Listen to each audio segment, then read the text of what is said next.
네, 안녕하세요. 이승훈 소장입니다. 반갑습니다. 자, 오늘 제가 이제 유튜브를 한번 보면서, 떤 분이 이런 거를 찍었더라고요. 단독 다가구 주택 난리 났다.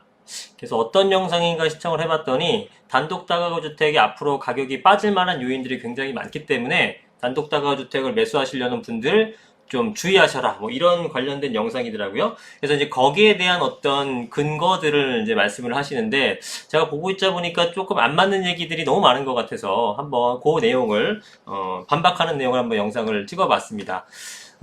일단 내용이 뭐였냐면 자, 다중주택이라든가 다가구 주택 같은 것들, 이런 것들이 이제 노후 대비 연금형으로 많은 호응을 얻고 있다. 맞죠? 그런데, 대출이 이제 감정평가의 기준으로 나오다 보니까 대출이 좀 적게 나오고, 그래서 단독주택의 거래량이 2017년부터 하락하더라. 실제 통계를 보니까. 그 다음에 다가구 주택 같은 경우도 15년, 16년에 비해서 17년 이후에 거래량이 절반밖에 되지 않는 모습을 보이고 있다. 그래서 좋지 않은 환경에서 이 거래량이 줄고 있기 때문에 황금성이 더 떨어진다는 얘기겠죠? 이런 데는 다 이유가 있다라고 하면서 이유를 말씀하시는데 일단 단독주택 거래량이 이제 떨어진다라는 이 기사가 있어요. 단독주택 거래량 줄었지만 그러나 서울 등 대도시권은 매매가가 상승한다라는 표현입니다. 그래서 이게 한국경제 기사인데 한번 보면은 서울에서 단독주택이라 함은 사실 단독주택 그 자체의 어떤 가치로는 전혀 거래가 이루어지지 않습니다.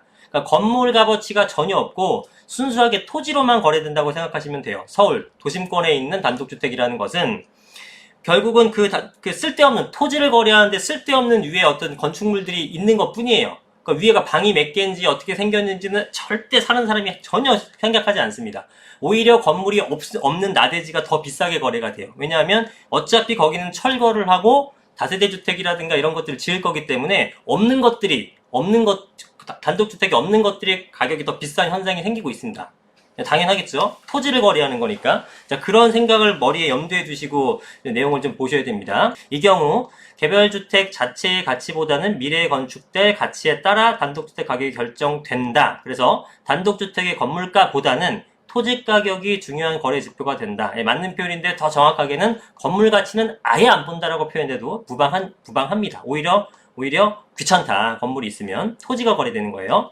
그래서 이걸 보니까 전국 상반기 단독주택 매매 거래량을 보다 보니까 단독 같은 경우에는 뭐 6만, 뭐 5만 6천, 6만 2천, 뭐 6만 근데 갑자기 4만으로 좀 빠졌고 요게 전국의 상반기 단독주택 매매 거래량입니다. 다가구 같은 경우도 18,000, 16,000 정도 하다가 좀 7,000, 4,000, 8,000으로 17년 이후에 거래량이 좀 많이 급감했다. 이런 내용을 얘기를 하고 있어요.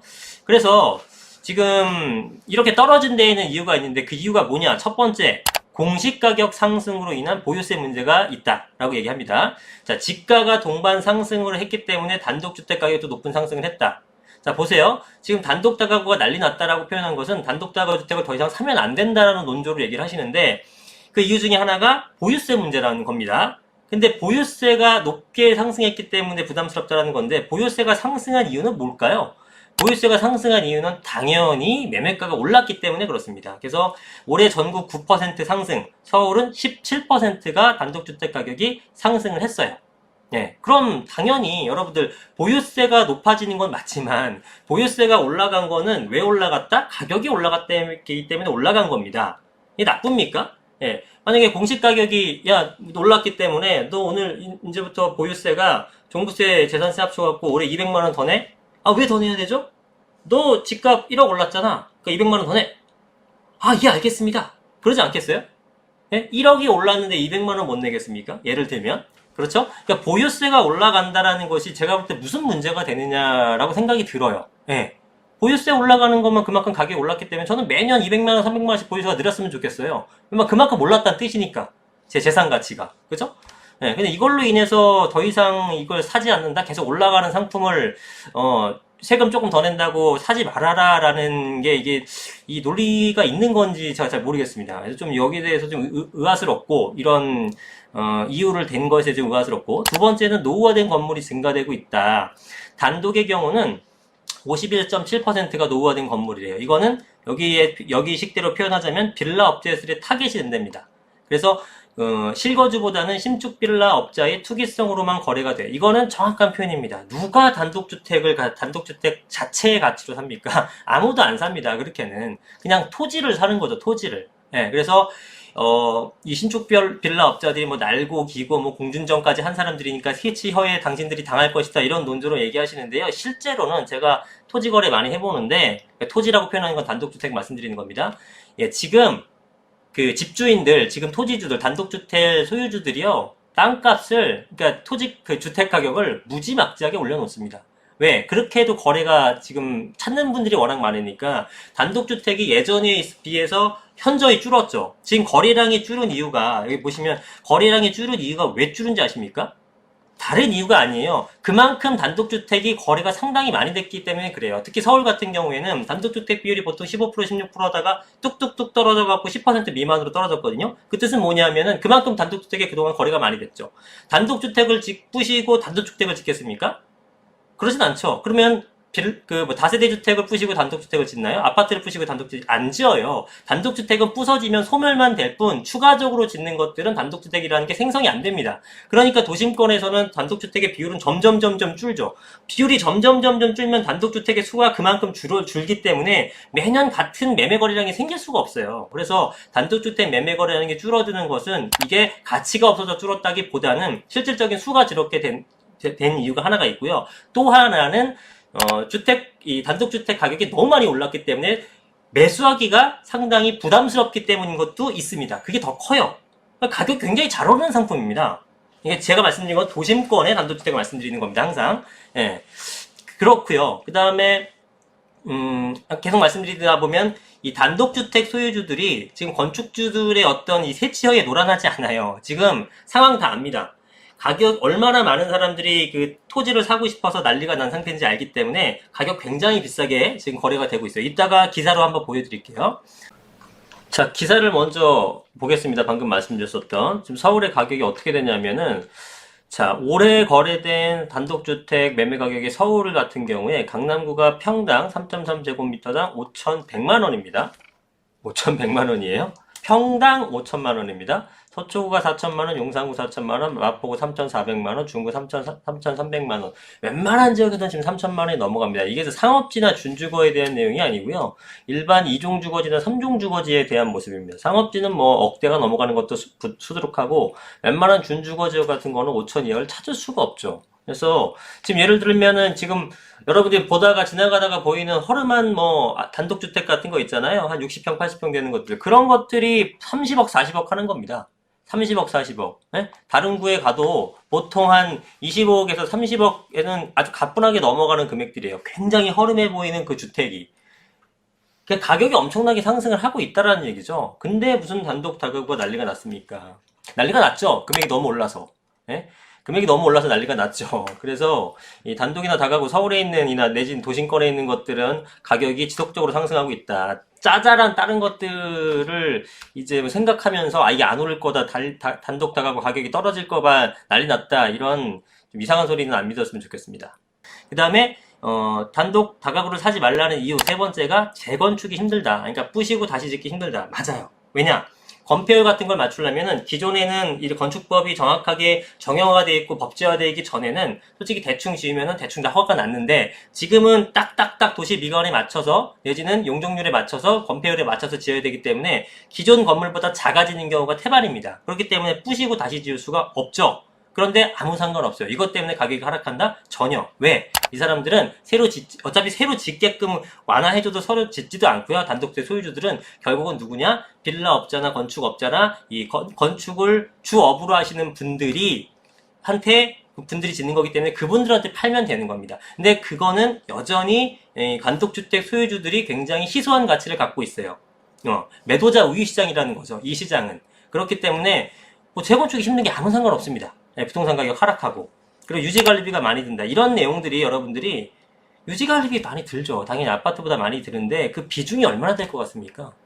예? 1년에 1억씩 2억씩 오르는데 유지관리비 3, 40만원, 5, 60만원 더 낸다고 1, 200만원 더 낸다고 그게 왜 집을 팔아야 되는 이유가 되겠습니까? 예? 가치가 떨어지는 이유가 되겠습니까? 이런 것들은 논리적으로는 맞지만 현실성에서는 그 어떤 그 영향력이 굉장히 미미한 거기 때문에 무시하셔도 되는 부분들입니다.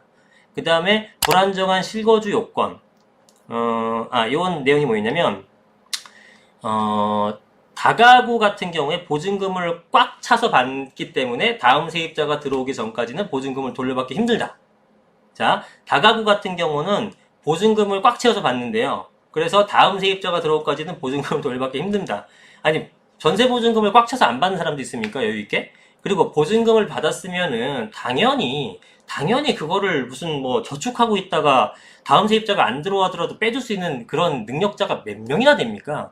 그죠? 그 돈은 활용을 하죠. 다른 데 투자를 하거나, 아니, 투자하려고 활용하는 거지. 만약에 이거를 넣어놓고 저금 통장에다 넣어놓고 이자 받으려면 월세를 받죠. 그죠? 전세를 받는 이유는 전세 자금 갖고 뭔가를 활용하는 거잖아요. 그리고 현재 세입자한테 돈 내줄 때는 당연히 다음 세입자가 들어오면 그 보증금 갖고 하는 거죠. 대부분의 사람들이. 이게 단독 다가구만의 문제가 아닙니다. 이게 문제라고 한다면 모든 어떤 그 부동산들이 이런 형태, 주택 형태 이렇게 하고 있기 때문에 이게 어떤 단독 다가구 하락의 이유가 될 수는 없겠죠.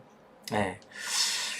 그래서 이제 또 하나의 기사를 보게 되면, 자, 문정부 출범 후, 9억 넘는 서울의 단독주택이 증가를 했다. 이렇게 지금 얘기가 나오는데, 자, 보시면은, 이거는 그거죠. 공시지가가 높게 올렸기 때문에, 개별 단독주택 9억 넘는 것들이 많이 생겨난 겁니다. 이게 지금 매매가격 상승을 그대로 반영한 겁니다. 매매가격 상승을. 자, 여기 한번 볼게요. 공시가 인상 후폭풍. 서울 단독주택 거래 1년 새 60% 뚝. 제가 이게 말씀드렸죠. 공시가가 인상돼서 주택 거래가 준 게 아니에요. 지금 인과관계를 전혀 모릅니다. 기자들이. 이거는 말씀드렸죠. 서울의 주택은 서울 기준했을 때 서울 도심권의 주택 같은 경우에는 네?